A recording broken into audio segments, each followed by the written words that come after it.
Good morning, everyone. Today is Help Someone Younger Day, and I'm going to try to explain how one person can change an entire system, which can be considered the world, then how that world can improve all of the people on the team. And I was in the shower this morning thinking to myself, don't go there, Chris. Don't go there, Chris. We're going to go there. It's an extremely complicated topic that I don't think anyone has the answers to. But I do have a story that I think shows how one person can change a system and then how that system can change the team and how that can actually work in this way. Because that's what we need in 2020, especially. We need to rise together. As the people rise, the system rises. And that could be a classroom, that could be a country, that could be the entire planet. That's what we're looking for. And in the classroom, I have this shirt that says the future of the world is in my classroom. That's you, that's the children. And you will be a big part of creating the system that is going to be what's going to affect the entire world. So the story I'm going to tell you has to do with baseball and about an experience that I had that really showed me not only about how a person can change or a team can change, but a whole philosophy of learning and about being a citizen. And that is when I was in high school, I had to coach a baseball team out of community service. And I was only 17 years old. So I was coaching a baseball team of students your age, about 9 and 10. So I thought it would be a fun thing to do. I always liked sports. So I got in and I became a coach. Now, I had absolutely no idea what I was doing. I had no clue what I was doing. I went in there and my idea was I was going to teach the baseball skills that I knew and that I was going to encourage these children to enjoy the game because, after all, it's Little League baseball, and I wanted them to enjoy that part. I know that they'd been in school and that they were doing their job at school. This should be fun. So, a friend of mine and I coached the team, and when we walked onto the field for the first time, they had a collection of students of players, and there was this one boy that was the star of the team. He was the star of the team. Now, this is Little League baseball, so we didn't have like professional scouts showing up to watch this kid, but he was far better than everyone else. And this is a really important concept I want all of you to know about being young.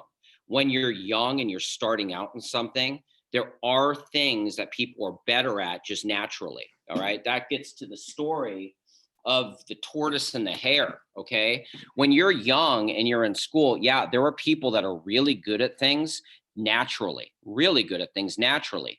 But what happens as you get better at it, for example, in baseball, when you start getting to the high school and college level, your work ethic and your attitude is just as important as your skills. And that's probably the most important part of the story, right? So please don't think in school or in life, if you're someone who's starting off a little bit not as quick, that means that you're out of the game because effort and attitude makes up for a lot. And you know from the story who ends up winning the race. And that's going to happen in life as well. But, anyways, he was the best player on the team by far. And just like in the story, he didn't show up. This is perfect. He didn't show up to practice. He was not very kind to the other players. And what happened was he kind of became the team bully. And he used his power because everyone looked up to him because he was the best player on the team. And what he would do is he would yell at the other kids. He would brag about how great he was. And as we got into playing the games, we didn't play very well. All the kids were afraid of him teasing them because he'd hit a home run and they'd strike out and he'd tease them. And we had a pitcher that was a girl, and she was a wizard. She was an unbelievable pitcher. In fact, she was one of the best players in the league.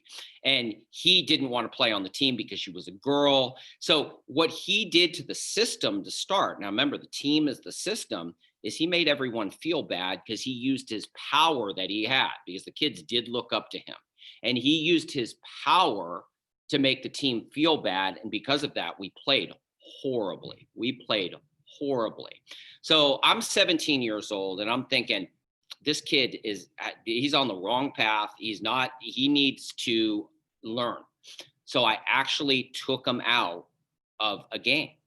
And his dad and his mom, they were really upset with me. And I remember them saying, "You can't do this to my son. He's the star player on the team and this and that." And I said, "I'm sorry, I need to sit him." And so he apologized.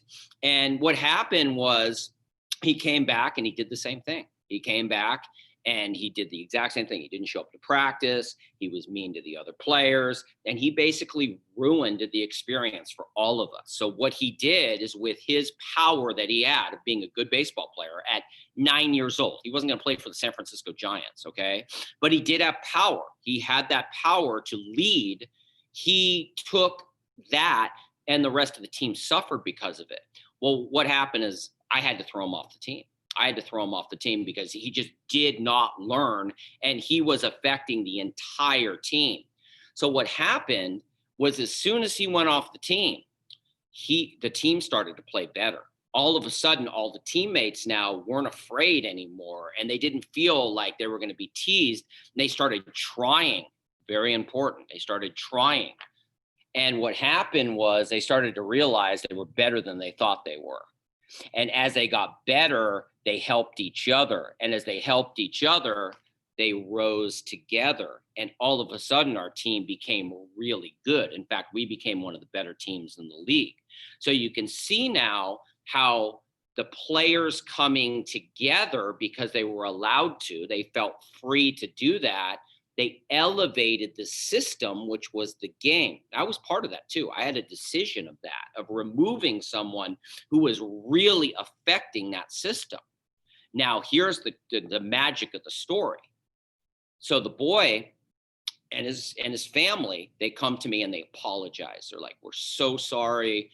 Let him back on the team. He's learned his lesson." Okay.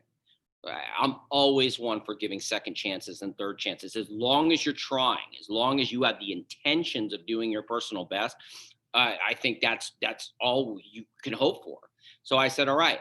And he gave back on the team, and his attitude was totally different. Now he became a team player, and now a good team became a great team. So we had become a good team, but when he came back, now we're able to use his talent, but he was using his talent in the right way. He wasn't trying to rub it in people's faces, and he wasn't trying to be above everyone. He wanted to be part of the team, but he wanted to rise with the team. And we actually won the city championship with a girl pitcher, and it was just magic. And I still get chills telling that story.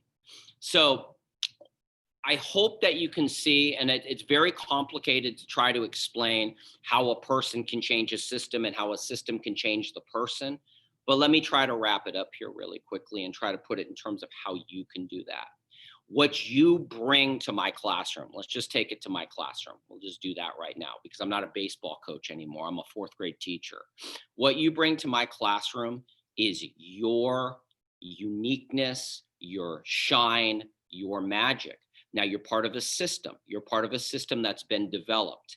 And that system is evolving with you. As you help the system improves. I totally believe that. That's why my favorite people on planet Earth are Martin Luther King Jr., Cesar Chavez, Abraham Lincoln, all of the people that Rosa Parks, all the people who just made a step up to help the team, and then the team improved. Now, was it easy for them? No. Does it happen quickly? No. Are we done with that evolution of things improving? No. But you and everyone else, just little things, can help not only yourself, but when you help yourself, the system rises with you. As the system rises, we rise together.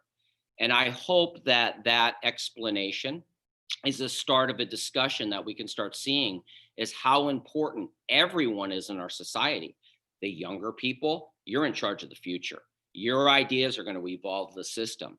But all the people that are in charge now, and all the people who are our elders, who I totally believe in our society, we need to respect our elders because they have a lot of wisdom to share with us. But we're all a team, and we can all evolve the system.